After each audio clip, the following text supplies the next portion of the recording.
KPCC അധ്യക്ഷൻ Sunny ജോസഫിനെതിരെ തുറന്നടിച്ച് orthodox സഭ. സഭയുടെ പിന്തുണ വേണ്ടെങ്കിൽ അത് തുറന്നു പറയണമെന്ന് വൈദിക ട്രസ്റ്റി തോമസ് വർഗീസ് പറഞ്ഞു. കഴിവുള്ള നേതാക്കൾ നേതൃത്വത്തിൽ വരണമെന്നത് പൌരന്മാരുടെ സ്വപ്നമെന്നും ഫേസ്ബുക്ക് പോസ്റ്റിൽ പറയുന്നു. കോൺഗ്രസിന്റെ കാര്യങ്ങൾ സഭയല്ല തീരുമാനിക്കുന്നതെന്ന സണ്ണി ജോസഫിന്റെ പരാമർശത്തിനാണ് മറുപടി.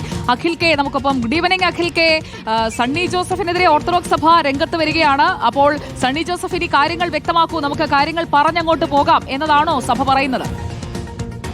സുജയ, തീർച്ചയായും ശക്തമായ ഒരു വിമർശനം തന്നെയാണ് ഉന്നയിച്ചിരിക്കുന്നത്. നമുക്ക് ഈ ഘട്ടത്തിൽ തന്നെ കൃത്യമായി പറയാൻ കഴിയുമെന്നുള്ളത്. അതായത് ഈ വോട്ട് വേണ്ടെങ്കിൽ, അതായത് സഭയുടെ പിന്തുണ വേണ്ടെങ്കിൽ അത് തുറന്നു പറയണമെന്നൊരു കടുത്ത നിലപാട് തന്നെ ഈ സഭയുടെ ട്രസ്റ്റി, വൈദിക ട്രസ്റ്റി തന്നെ മുന്നോട്ട് വെക്കുന്നു എന്നുള്ള കടുത്ത വിമർശനം. അല്ലെങ്കിൽ ഈ ഘട്ടത്തിൽ ആദ്യമായിട്ടാണ് ഇത്തരത്തിൽ, മുൻപ് പല പ്രതികരണം വന്നതിൽ പോലും ഈ സണ്ണി ജോസഫിന്റെ ഈ ഒരു പ്രതികരണത്തിന് ശേഷം ഇത്ര രൂക്ഷമായ ഭാഷയിൽ ഒരു പ്രതികരണം അല്ലെങ്കിൽ ഒരു വിമർശനമൊക്കെ ഉയർന്നത് ഈ ഘട്ടത്തിലാണ് എന്നുള്ളതാണ്. അതിൽ ഏറ്റവും പ്രധാനപ്പെട്ട കാര്യം എന്ന് പറയുന്നത് ഈ സാമുദായിക സമവാക്യങ്ങളിലൂടെ കസേര കിട്ടിയ ആളുകൾ മറുപടി ഇവിടെ പ്രസക്തിയില്ല എന്നുള്ളത് തന്നെയാണ്. അതായത് സണ്ണി ജോസഫ് ഈ സാമുദായിക സമവാക്യങ്ങളിലൂടെയാണ് KPCC അധ്യക്ഷന്റെ സ്ഥാനത്തേക്ക് എത്തിയത് എന്നൊരു ഒളിയമ്പ് കൂടി ഇതിനൊപ്പം ചേർത്ത് വെക്കുന്നുണ്ട് എന്നുള്ളത് തന്നെയാണ്. എന്തായാലും ഇത് വലിയ രീതിയിൽ കോൺഗ്രസിനെ പ്രതിസന്ധിയിലാക്കും എന്നുള്ളത് തന്നെയാണ്. കാരണം കോൺഗ്രസ് നേരത്തെ തന്നെ നമുക്കറിയാം.